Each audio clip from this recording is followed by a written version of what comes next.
Hey lovelies, welcome back to our channel. In today's video, I'm going to be telling you guys how to start a cosmetic business and all of the things that I feel like you should know before you start your cosmetic business.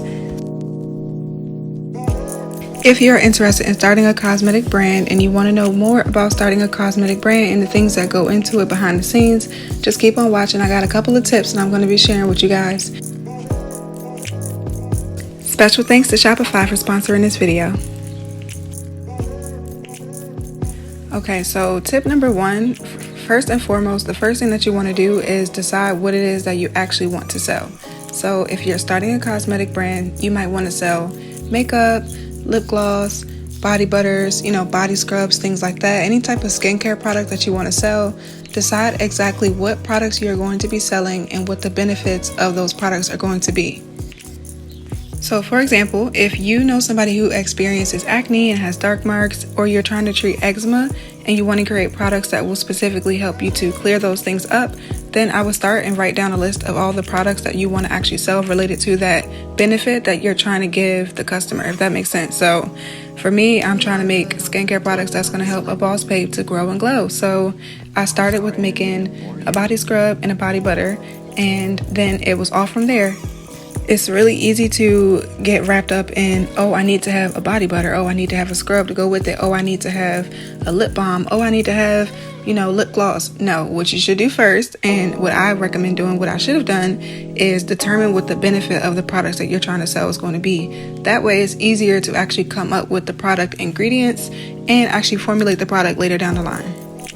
Honestly, this is probably the toughest part of starting a cosmetic business, so this is why I say it's tip number one. If you are interested in selling cosmetics, you might want to start doing research on different ingredients and the benefits that they will give to you. So if you want to use all natural ingredients, then start looking up natural ingredients. If you want to use only vegan, cruelty-free ingredients, start looking up ingredients that are vegan and cruelty-free, so that when it's time to come up with the products, you know exactly what is going into the product and you're able to communicate that to the customer. This is very crucial to this tip number one, you guys. Make sure that you keep like a notebook, or if you're writing notes on your phone while you're doing your planning, make sure that you write everything down, because it'll come easier when it's actually time to do things like price your products, determine how you're going to market your products, come up with product names, write down descriptions on your website and things like that. So if you have a note, like just get a notebook from the Dollar Tree or something like that and write down everything that you plan out, so that later you're going to have all your stuff lined up in a row. You're already going to know what you're doing, how you want to do it, and when it's time to start selling, you'll start making money faster. I'm sorry, I didn't mean to bore you.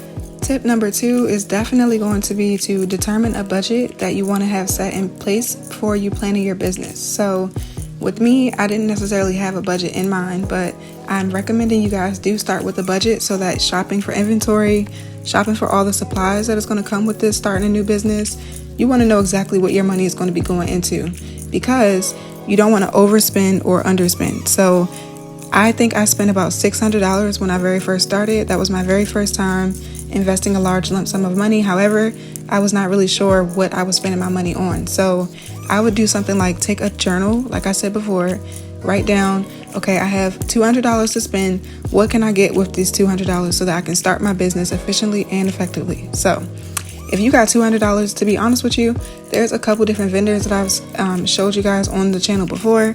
You can go ahead and shop for your jars, your containers, your packaging supplies, anything that you're going to need to your labels, anything that you're going to need to get your business up and running fast. You can go ahead and shop for those things, but you want to write down exactly what you want to spend and what you want to spend it on, so that money doesn't seem like it's just flying out your wallet and you don't know what exactly your money is all going to, because things going to start adding up real quick. I'm not going to lie to you.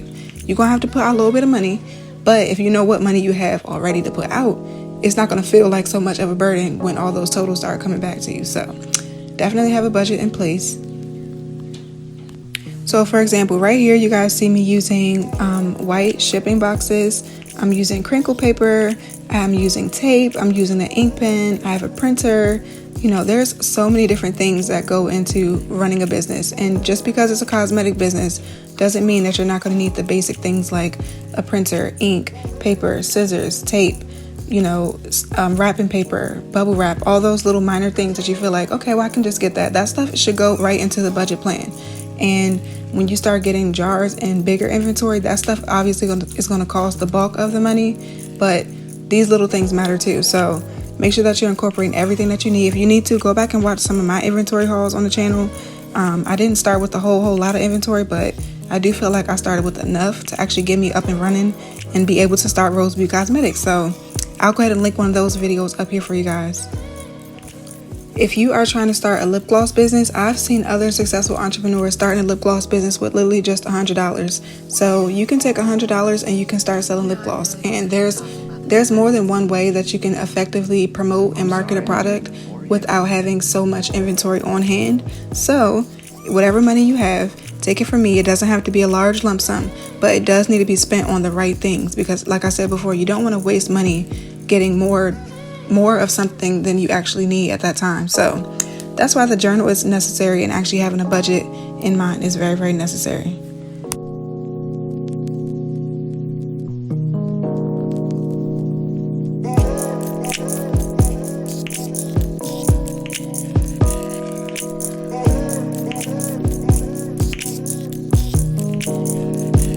Number 3 is probably my favorite thing to advise my clients. Anybody who is interested in starting a cosmetic brand, I definitely recommend picking 5 products that you want to start selling. Okay, with me, I only started with 2, and I'm gonna just be honest with y'all, that is not enough. You cannot start a cosmetic brand with just 2 products, nor should you start with trying to sell 20 products, because it's too many and that's too little.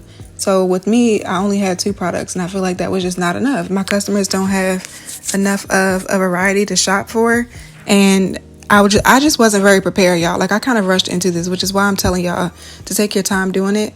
If you have 5 different products, let me just say, for example, hair growth oil, a soap, a body scrub, a lip scrub, and then a deodorant. So that's 5 different types of products that your customer could probably shop for.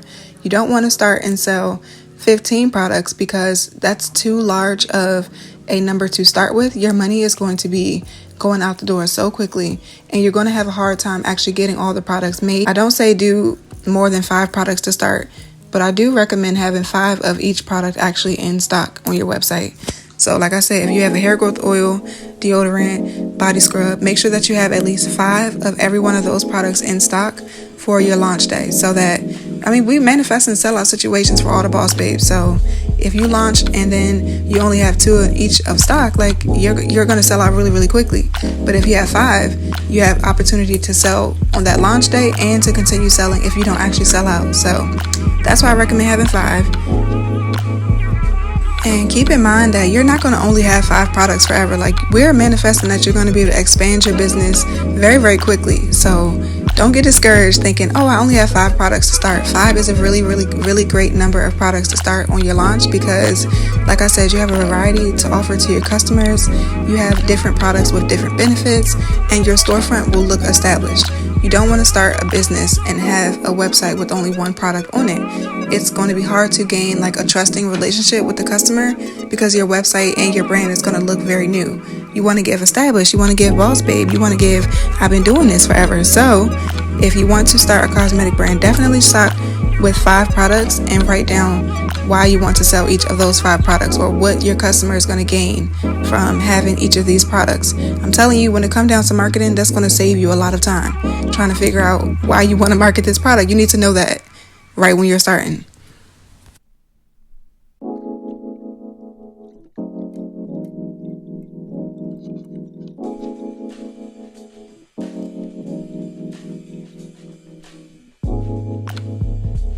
Tip number 4 is going to be to define your target audience. And I know that you guys are probably tired of hearing me saying define your target audience, but it's going to save you a lot of time in trying to actually market your product when it comes time to market your products on social media, in your email list, and things like that. So a target audience refers to the specific group of people who will want your product or service.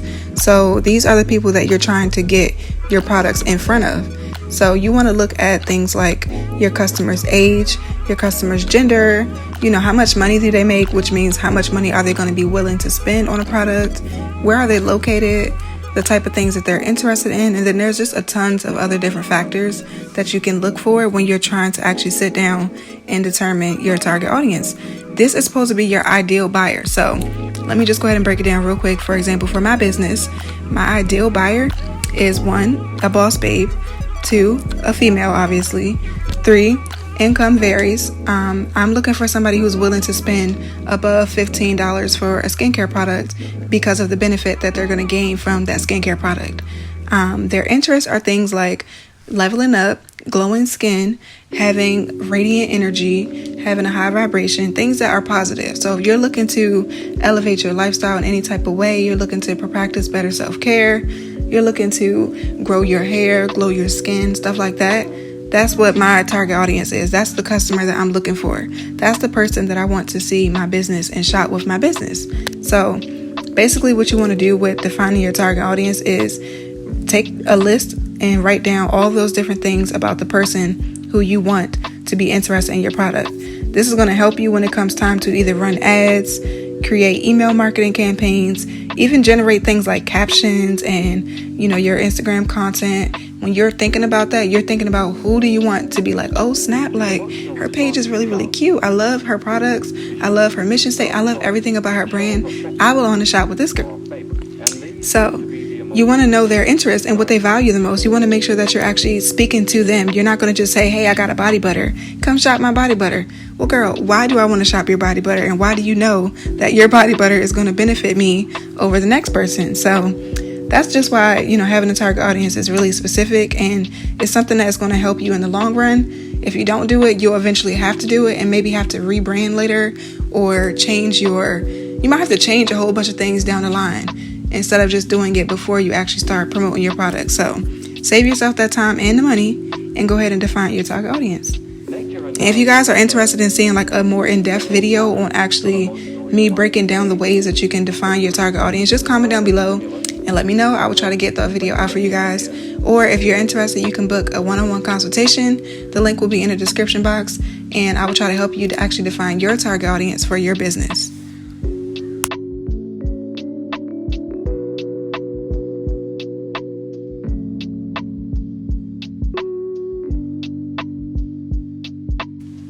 Okay, so tip number 5 is probably my favorite tip. It's going to be to study marketing strategies and tips. The reason why I'm saying study these type of things is because marketing is key to having a successful cosmetic brand. Y'all already know there are hundreds of other cosmetic brands existing right now. And some of you guys might be feeling like, oh, well, I can't start my cosmetic business because X, Y, and Z already has this, and I saw this girl doing this. No, scratch that.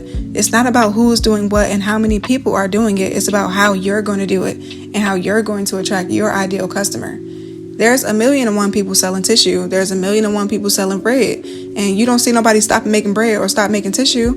It's because they have a specific marketing strategy that they know will attract their ideal customer over the next brand, if that makes sense. So don't short yourself by not studying marketing strategies. Go on YouTube and just study ways to market your business into a larger audience. That's something that I've done before.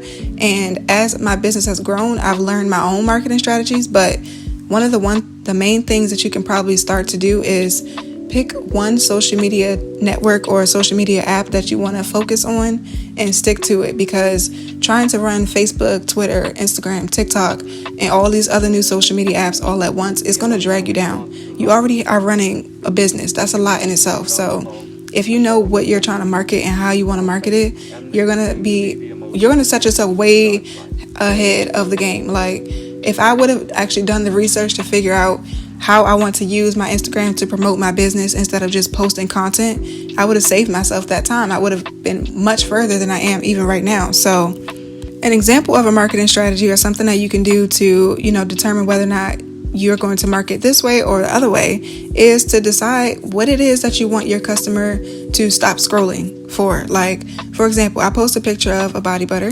and there's something about this picture that I know that my ideal customer is going to stop scrolling down their feed because of the label design. My label design is something that I work really, really hard on to make sure that it's appealing to a specific type of person. I know a specific type of person out there is going to love the way that my packaging looks.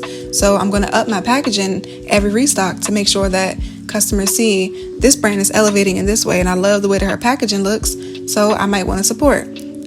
There's another thing that you can do, which is just simply having like an aesthetic Instagram feed. You can use Reels to market your business. You can use your website. Your website's a really big way to market your business. Just simply having a link in your bio instead of saying, hey, send me a DM and I'll discuss pricing with you. It's just already going to set you over the other 100 businesses who don't have a website. And it's going to eliminate the conversation back and forth that you might have to have with a potential customer, as opposed to them being able to just click right to your website and go and shop and figure out the answers to the questions that they need. So having a website is just like, you can't start a cosmetic brand without having a website, at least not right now. It's an oversaturated market, and it's already hard to get people to want to shop with you. So I recommend, before you start selling your product, to build a website, build a social media presence, establish relationships online with your customers, interact with other brands that are in your similar niche to just grow your following, grow your page, grow your networking skills. And then once you start getting your content strategy up, then your marketing strategy should follow right suit. And I do have a couple of other tips on good ways to market your business, but this video was not all about that, so I don't want to spend all of the video talking about marketing. However, I will be posting a video on marketing strategies for your business that I've learned that have helped my business to flourish in less than 12 months, okay? So, but basically my main tip, or my main point in saying all this, is to say, study your marketing strategies before you just start selling a product. You don't know how to sell the product. You have to figure out how you're going to get your customer to want to buy it. You can't just say, shop now, or click the link in my bio to shop. Well, why do I want to click the link in your bio? What is the call to action? What is the benefit that I'm going to get from shopping your business over shopping the next business? So those are just a couple of tips for you guys on ways that you can start your cosmetic brand. If you're interested in starting your cosmetic brand, don't hold back, sis. What are you waiting for? This is your sign. I've already laid out the framework for you, and if you have other questions, I'm here to help. Make sure you click the link in the bio to book a one-on-one consultation with Roseby Cosmetics, and we can get your brands popping right now. All right, the last tip that I have, this is just a bonus tip. I just threw this in there randomly at the end of the video because I felt like this needed to be said. Now that I've told you some things that you should do before you start your cosmetic business, I want to go ahead and say the most important thing that you can do for yourself and for your brand is to be yourself. You have to be authentic and true to who you are.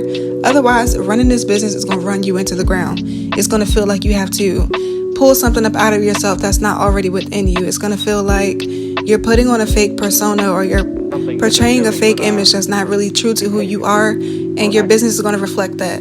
And if you can be inspired by another business, but do your own work, make sure that your brand is unique, make sure that it's not directly copying somebody else's image or their labels or their font. Just do your own thing, because it's going to save you the hassle of another business saying, oh, I recognize that label design, but it looks like X, Y, and Z. You don't want that. You don't want to be giving another brand attention because your brand looks very similar to them. Just be yourself. Like, your customers are going to love you for you. And if they don't, then they're not your ideal customer. So don't try to put so much emphasis on pleasing everyone. Define that target audience, y'all. Speak to one person. Speak to them like you're talking to one person. And that's going to save you the headache of feeling like your business is not giving the real image of who you are, or like you're having to, portray somebody who you're not really being. So I just say the last thing I want to say to y'all is just be yourself and have a good time. Running a business is very, very stressful, but it's also very freeing and it's very liberating. And I've wished that for all the boss babes that's watching this video right now. Look, y'all already know how I do. I'm going to give y'all a pep talk. I'm going to keep boosting y'all to do your own thing. But to end this video off, just, use me as your inspiration. Like, okay, I started a business 8 months ago and here I am. I'm flourishing in my business. My business has grown drastically over 8 months, and I'm very, very grateful to be able to share these tips with you guys and, express the things that I've done. So if you found this video helpful, make sure y'all comment down below. Also, if you want to see more content like this, don't forget to like, comment, and subscribe, and you will see more videos like this very, very soon. Love y'all.